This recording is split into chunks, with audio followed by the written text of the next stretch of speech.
Bien, cuando son las 7:25 queremos hablar de un tema infaltable en esta época del año. Las desgraciadas, ¿por qué no decirlo?, alergias. Si está sufriendo, como yo soy una, ponga mucha atención porque Andrea Pino nos va a dar algunos tips que nos pueden hacer más agradables esta primavera. Andrea, ¿cómo estás? Muy buenos días. Hola, ¿cómo están? Buenos días. Queremos saber si es que necesitamos un diagnóstico o solo basta con suponer que uno es alérgico, cómo diferenciarlo, por ejemplo, de un cuadro respiratorio, de un virus. Estamos junto al doctor Cristian Deza, él es broncopulmonar de la Clínica Universidad de los Andes, que nos va a orientar en este tema de las alergias, porque decía Natalia en el estudio, doctor, que ella es alérgica. Yo también supongo que soy alérgica, pero en realidad me imagino que hay un porcentaje importante de la población que supone que es alérgico y no necesariamente lo es. ¿Cómo está? Buenos días. Hola, buenos días a todos. Efectivamente, la patología alérgica es muy prevalente, hay mucha gente que es alérgica y mucha gente que no está diagnosticada, porque además es una enfermedad que tiene un espectro de síntomas. Hay gente que puede tener síntomas de alergia muy leves, solo en primavera, por ejemplo, versus otras personas que pueden tener síntomas más permanentes, que les afecta durante todo el año y que les pueden afectar su calidad de vida. Por lo tanto, hay mucha gente que no tiene diagnóstico. ¿Cuáles son esos síntomas? ¿Los leves y los ya podríamos decir crónicos quizás? ¿Las personas que viven con alergia todo el año? En general, la patología alérgica es una enfermedad crónica, por definición. Hay gente que tiene síntomas en algún periodo del año versus gente que tiene de manera constante, pero los síntomas típicos son síntomas que pueden durar varias semanas o meses y que son básicamente síntomas nasales, congestión nasal, secreción, picazón de los ojos, picazón a nivel de la garganta. Pueden haber episodios de estornudo bastante frecuentes y hay mucha gente también que tiene tos seca, que tiende a predominar, por ejemplo, en la noche, es como una tos típica de alergia.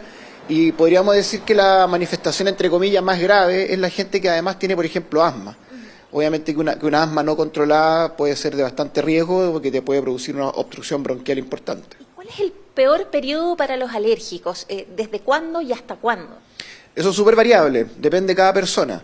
Pero en general, en mucha gente, la gran mayoría de la gente alérgica dice y claramente logra identificar que en esta fecha, desde agosto hasta diciembre, la intensidad de los síntomas aumenta bastante, digamos. Pero hay gente que tiene todo el año. Doctora, hay preguntas en el estudio, yo se la transmito a Natalia. Perfecto, Andrea, muchas gracias. Yo quería preguntar al doctor, ¿cómo elegir el mejor antialérgico? Porque uno sabe que hay una variedad increíble, hay unos que dan sueño, unos que funcionan mejor que otros, no sé si eso depende de cada persona o hay algunos que son mejores en el mercado que otros. Entonces no se sabe si eso depende de cada persona o hay algunos que son mejores que otros en el mercado. Hola, Natalia. Mira, en general el abanico de antialérgicos que hay actualmente es bastante grande. Uno tiene, digamos, muchas posibilidades para poder elegir. Hay antialérgicos, entre comillas, de mejor calidad, de mayor eficacia y con menos efectos adversos, que justamente son, lamentablemente, los antialérgicos que son más caros, porque son generalmente las moléculas originales. Pero hay un abanico para todos los gustos. Hay antialérgicos, por ejemplo, de primera generación, que son los más antiguos, y que son antialérgicos que son bastante efectivos, pero tienen efectos adversos, los clásicos, somnolencia, por ejemplo, que es el más frecuente.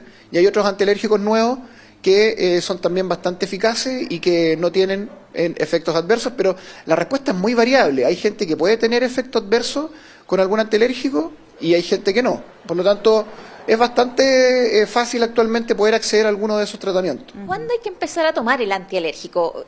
Si yo empiezo con los síntomas, por ejemplo, ahora, y empiezo a tomarlo ahora, ¿sirve? También depende de cada persona. Por eso es que es siempre importante estudiar la alergia.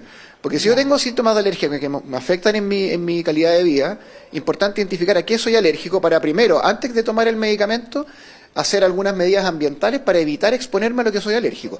Pero en la gente que es alérgica estacional, por ejemplo, de primavera, siempre se recomienda preparar un poco antes y empezar a tomarlo, por ejemplo, a fines de julio, principios de agosto actualmente.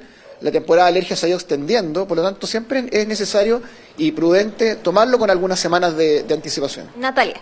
Andrea, ¿y es verdad que hay que ir cambiando el antialérgico año a año, especialmente para quienes son alérgicos en primavera? ¿Hay que ir cambiando el antialérgico año a año, especialmente para quienes son alérgicos en primavera? Muy buena pregunta. Es un tema bien controversial. La verdad es que aquí hay opiniones para todos los gustos. Yo personalmente creo que efectivamente el antialérgico es necesario rotarlo cada cierto tiempo, pero tampoco rotarlo cada 6 meses, por ejemplo. Yo creo que si una persona lleva un año y medio tomando un antialérgico y el paciente nota buena respuesta, yo personalmente no lo cambio.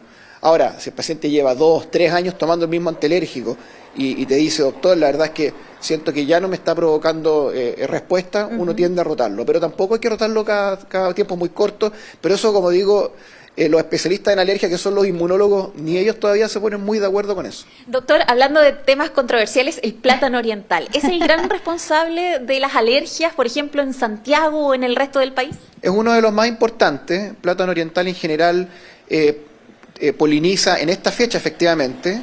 Estamos hablando que en general los árboles en Santiago polinizan en agosto, septiembre, octubre, después empieza el problema con las malezas y finalmente el pasto, que provoca problemas de alergia más bien a fin de año, incluso enero o febrero en Santiago. Puede ser el gran responsable. Sí, en esta fecha sí, y en esta fecha además pasa de que hay mucho virus circulante todavía, lo que no veíamos los años anteriores. Tenemos mucho virus respiratorio circulando y eso obviamente hace que los pacientes alérgicos lo pasen mal, con más síntomas, con crisis de alergia, y por ejemplo los asmáticos, muchos de ellos terminan hospitalizados por crisis cuando no se tratan.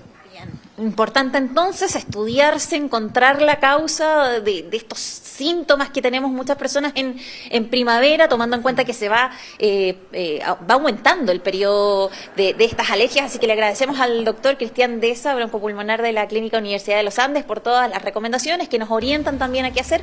Básicamente ir al médico, estudiarse y ojalá resolver esta incomodidad de la primavera. Eso, y no automedicarse, que somos secos para eso los chilenos. Gracias, Andrea, gracias también al doctor por todos los detalles. Buenos días.